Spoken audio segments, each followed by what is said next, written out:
Some moments in life burn themselves into your memory, not because you planned for them, but because they came out of nowhere, rearranging everything you thought you knew about yourself. This wasn't supposed to happen. It wasn't something I even imagined. And yet, the memory of that night still makes my pulse quicken in a way I can't ignore. It started so simply. My husband, David, had been out late with his best friend, Ryan. They'd gone to dinner after a long day at work, and by the time they got home, the rain outside had turned into a wild, punishing storm. The wind howled against the windows, and the streets were slick and dark. Driving home wasn't safe, so David suggested Ryan stay over. He'd been part of our lives for years, David's best friend since college, someone I'd share holidays and family dinners with. I'd always liked him. He had an easy charm, a way of making people feel seen, but I never thought of him beyond that. The three of us came inside, shaking off the rain. David disappeared into the living room, already buried in his laptop, tapping away at late-night emails. Ryan wandered into the kitchen where I was making tea. "Need a hand?" he asked, leaning casually against the counter. I told him I was fine, but he stepped closer anyway, reaching up to grab a mug from the top shelf.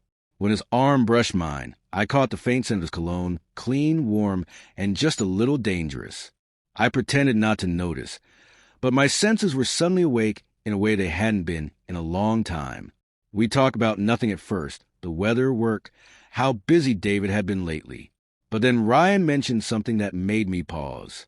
He told me how, back when they were younger, David used to talk about me all the time, how my laugh could light up a room, how he'd never met anyone like me. The words made me smile, but they also hurt in a way I couldn't quite explain. It had been years since David said anything like that to me. These days, our marriage felt polite, almost businesslike. We shared a house, a bed, a life, but often felt like we were living parallel lives that rarely touched. Ryan's gaze lingered on me longer than it should have. "He doesn't know what he has," he said quietly. The comment sent a shiver through me. I wanted to change the subject, but I didn't. Instead, we ended up laughing over a story from his last trip, some ridiculous hotel mix-up. His laugh was warm and unguarded, and without realizing it, I was leaning closer. Later that night, David went to bed early, muttering something about an early meeting in the morning. Ryan stayed in the guest room across the hall. I told myself the night was over, but when I tried to sleep, I couldn't. The storm outside rattled the windows, but it was the replay of moments in the kitchen, his smile, the brush of his arm, that kept me awake. Finally, I got up to get a glass of water. The hallway was dim, the only light spilling out from the kitchen.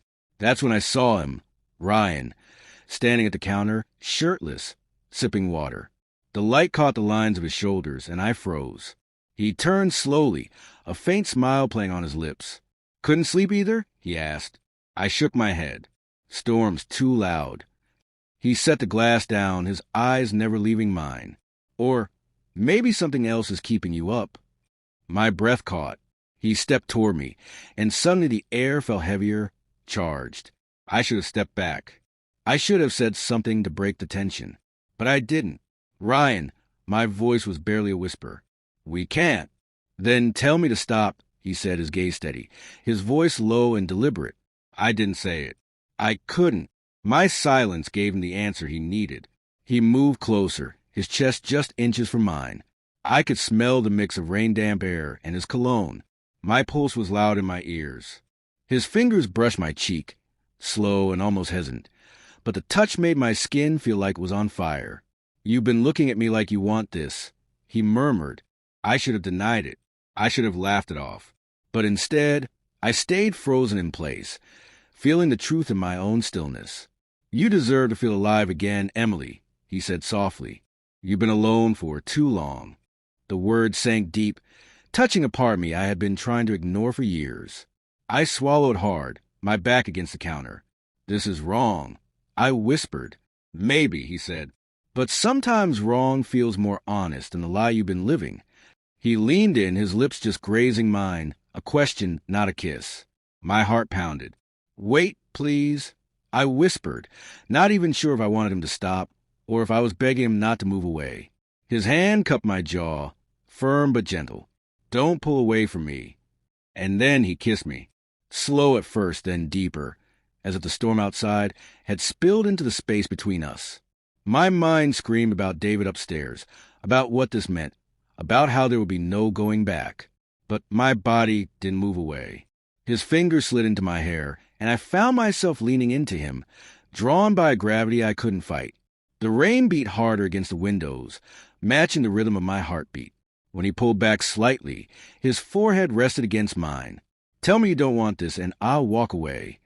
I opened my mouth, but no words came, because I did want this, more than I wanted to admit.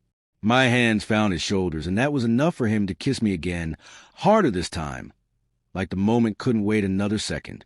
We were caught in that suspended space between desire and disaster when a faint creak echoed from the hallway. We froze, staring at each other. The sound faded. Maybe it was just the house settling, but it was a reminder of where we were and what we were risking. If we keep going, there's no undoing this. I whispered. I don't care, he said simply, his voice like steel wrapped in velvet. And the truth was, I didn't care either. The line had already been crossed. The next morning, the rain had stopped, replaced by a pale light filtering through the kitchen curtains. I sat at the table, my coffee cooling between my hands.